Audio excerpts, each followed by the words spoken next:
I've tried to go through everything I could on the subjects we're going to be speaking about today: creation, evolution, a young earth, the flood, the Shroud of Turin, miracles, and it would take I don't know how many hours to present all the information I have, and so therefore we're going to have to move very quickly through this information, touching upon what I feel is the most interesting of the information that I have.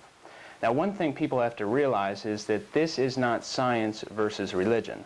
This is religion versus religion. Evolution is nothing more than a pagan religion. There's no scientific proof for it whatsoever, as you're going to see in this tape. And it's a very dangerous theory because what you believe determines how you are going to behave. And evolution has created people like Lenin, Stalin, Hitler. Karl Marx dedicated his book Des Capital to Charles Darwin. And it will continue to create these kinds of people. In fact, atheistic evolution is the official creed of all communists and atheists and a necessary basis for atheism.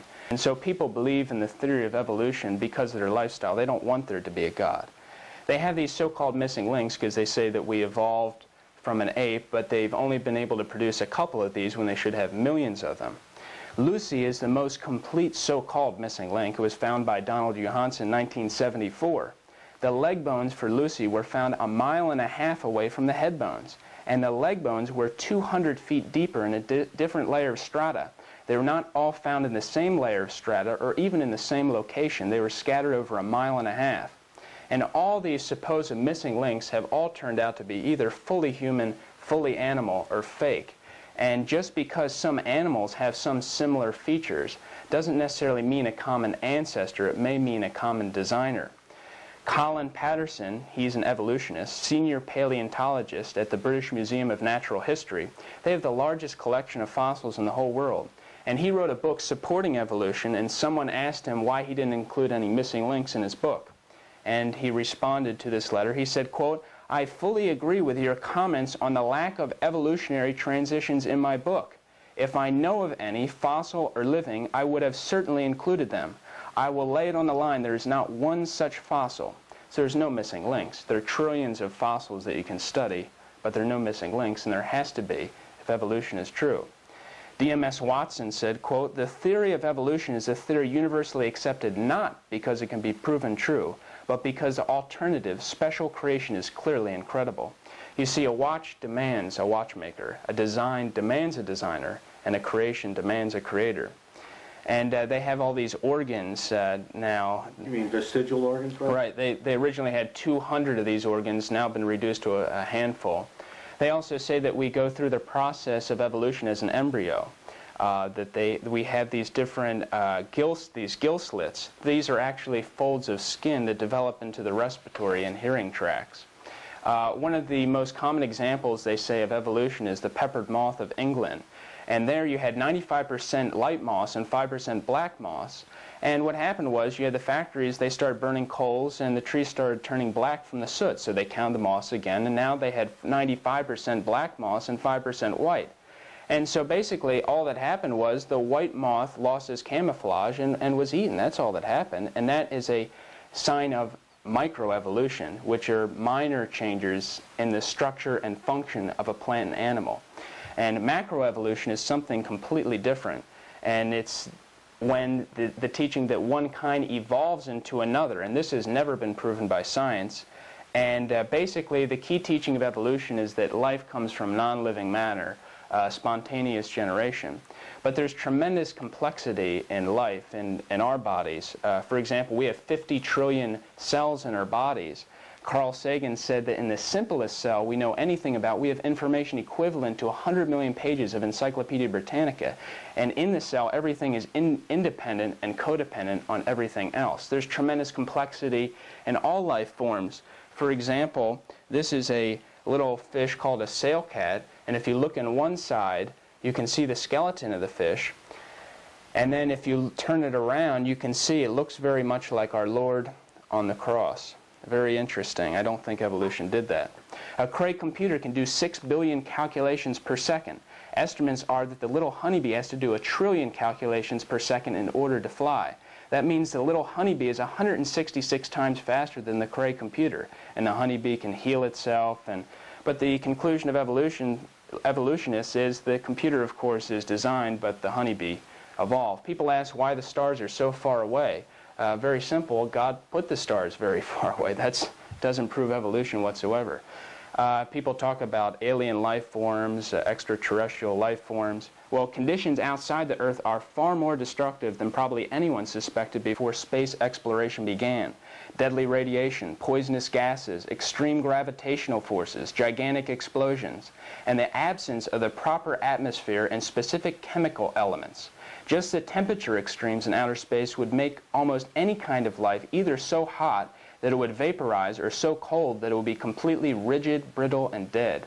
And many of these space alien civilizations should have technology at least superior to ours and would have colonized our whole solar system, at least with mechanical robots. And they say everything started from a big bang 20 billion years ago, but in physics there's a law called the conservation of angular momentum, which says that if you had the big bang that exploded everything, everything should be traveling in the same direction. But we've got the sun spinning clockwise and all 9 planets spinning counterclockwise, and we have 60 moons and 11 of them are spinning backwards. When we look at the Earth is 7,900 miles from the North to South Pole. It's the exact right size to accept the exact right amount of energy from the sun, and it is exact distance from the sun to give us the perfect temperature. And we could go into hundreds of examples and how precisely balanced the Earth is. And if you change these parameters by several percent, even 0.1%, we'd either freeze to death or roast to death. And so basically the next question becomes, is the solar system and the Earth very young? And really, the evolution-creation debate can be settled pretty quickly if you can prove the Earth is young.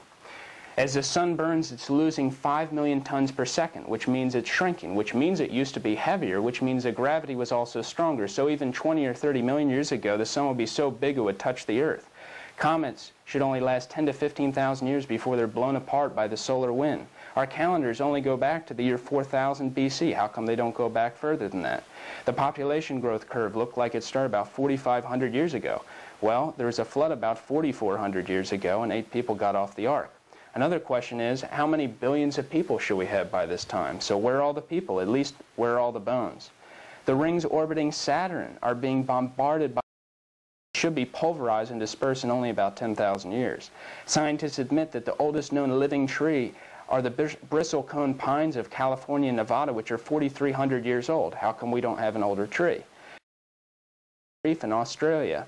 And after watching it for 20 years, they took a growth rate average, and they found out that the reef is 4,200 years old. But how come we don't have a reef that's older than that? When they around, they often hit oil, and this is often under tremendous pressure, sometimes as high as 20,000 pounds per square inch. And the scientists say that the pressure should have leaked off in about 10 to 15 years. But why is it still under pressure if the Earth is so old?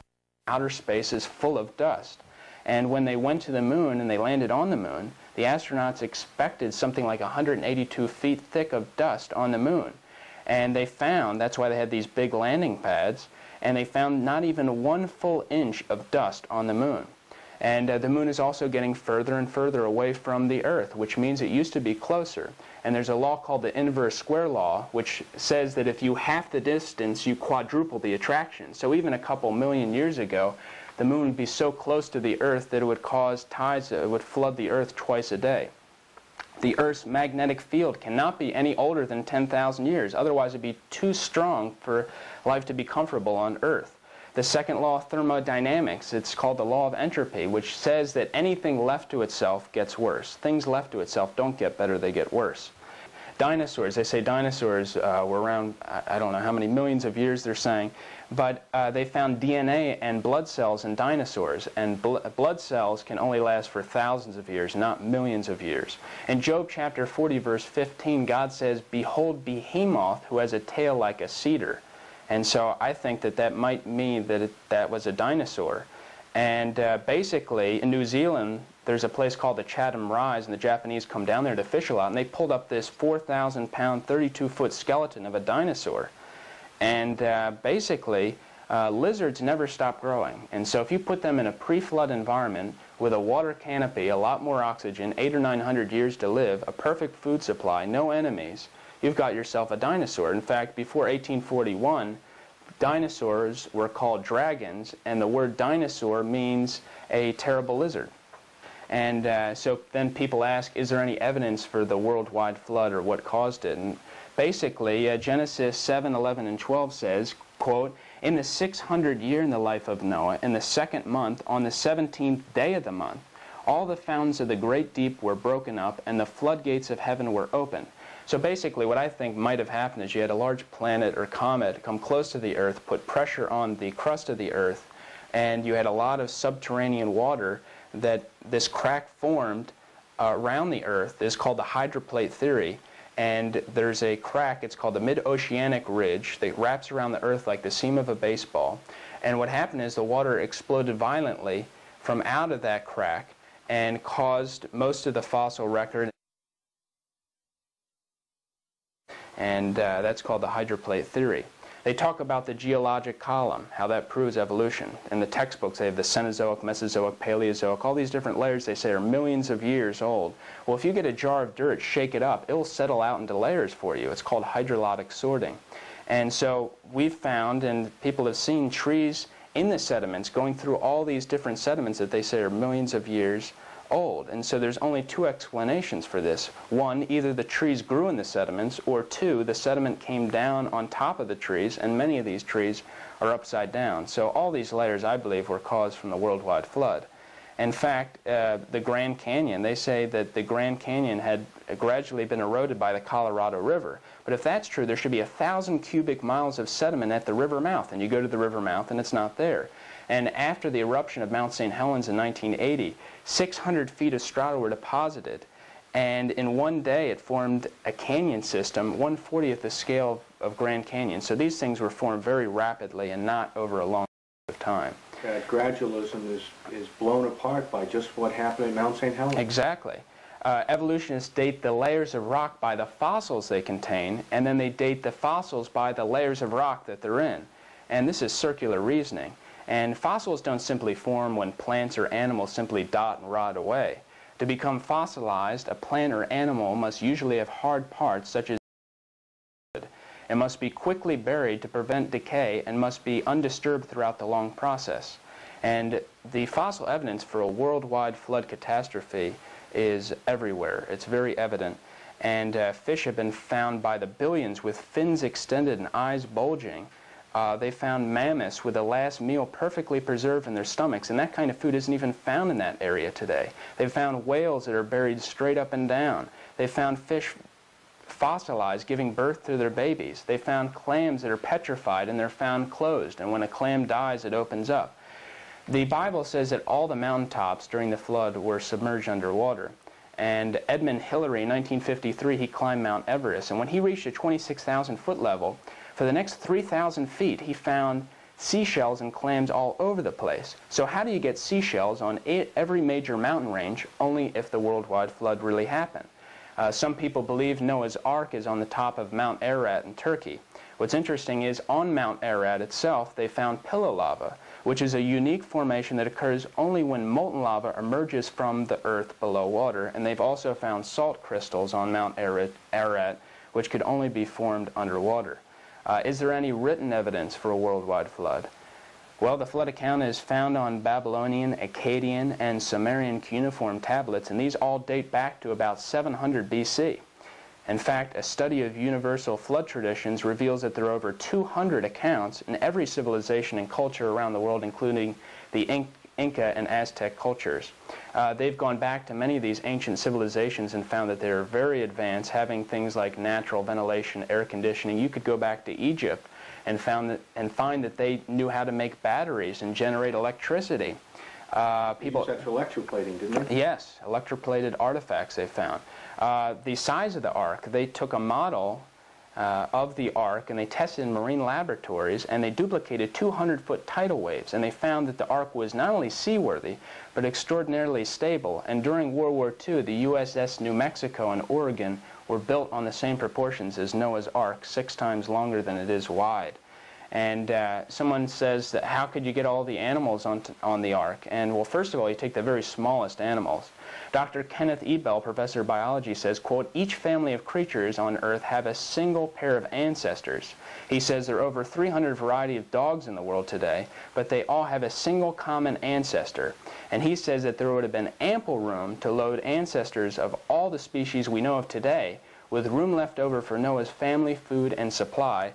And due to the darkness, due to the storm above, the animals would probably eat less, sleep more, and be in a state of hibernation. Many hundreds of people have claimed to see the Noah's Ark on top of Mount Ararat. One man was Fernand Navarra, a French demolition expert, and he brought back wood that he claimed is from Mount Ararat. And the interesting thing is Mount Ararat is a totally treeless volcano peak, and they found that the wood he brought back doesn't grow near Mount Ararat. In fact, there's not a forest within 300 miles of the mountain. Jim Irwin was a former astronaut, and he took a very interesting picture when he was traveling with a Dutch TV crew. And they took this amazing photograph, and you can see to the left what they believe to be Noah's Ark. A French spot satellite identified a 200-foot piece of wooden object, 86 feet wide, extending over a crevasse, all this being under 60 feet of ice and snow. And so someone would say, how come someone just doesn't go on top of Mount Ararat and get the Ark? Well, the problem is that climbers have claimed that Mount Ararat is one of the hardest mountains to climb, maybe the hardest, and the Ark is covered with ice, so you could walk right on top of it or over it and not know it's there. And when the Turkish government grants research permits, it's for the south side of Mount Ararat. Well, the Ark is believed to be on the north side, and people caught on the north side are usually arrested. And it's also, the mountain's too high and too treacherous to land a helicopter expedition. And in the ongoing battle between the Turkish government and the soldiers there, 6,000 people have died on the slopes of Ararat during the 1990s. Many Bible stories are proving themselves to be true. The walls of Jericho, for example, the Bible says that those walls fell literally straight down. And they've examined these walls, and the walls are not pushed inward, but the walls fell straight down as if the earth opened up underneath them. They literally dropped. Sodom and Gomorrah, destroyed by God for homosexuality and other sins of the flesh. These are pictures of where Sodom and Gomorrah used to be located. And they found, they look very clearly, they look like cities. And they found that substances burned with sulfur or brimstone have a remaining ash that is heavier than the initial unburned substance. That is why probably these cities have been able to remain all these 3,900 years. And they found that these cities have been burned at 4,000 to 5,000 degrees. And the Bible tells us that it rained fire and brimstone upon the cities of Sodom and Gomorrah. And you can go over there and you can see millions of chunks of little balls of sulfur all over the place. And if you look up the definition of the word brimstone in the dictionary, it means sulfur. God asked for the circumcision in Genesis 17 verses 10 through 12. He asked for the circumcision to be performed on the 8th day, not the 5th or the 4th day, but the 8th day. And they've only found recently that vitamin K, which clots the blood, is at its peak on the 8th day. And so it would be the safest time to perform that kind of operation. In 1947, in a cave in a cliff on the west side of the Dead Sea, they found several large jars containing leather Dead Sea Scrolls. They had been carefully sealed and preserved in their jars for over 1,900 years. Coins found inside the jars and paleographers date the scrolls at 125 BC. Until that time, the earliest biblical manuscripts were about 900 AD. The Isaiah scroll, about 125 BC, matched precisely with the text of Isaiah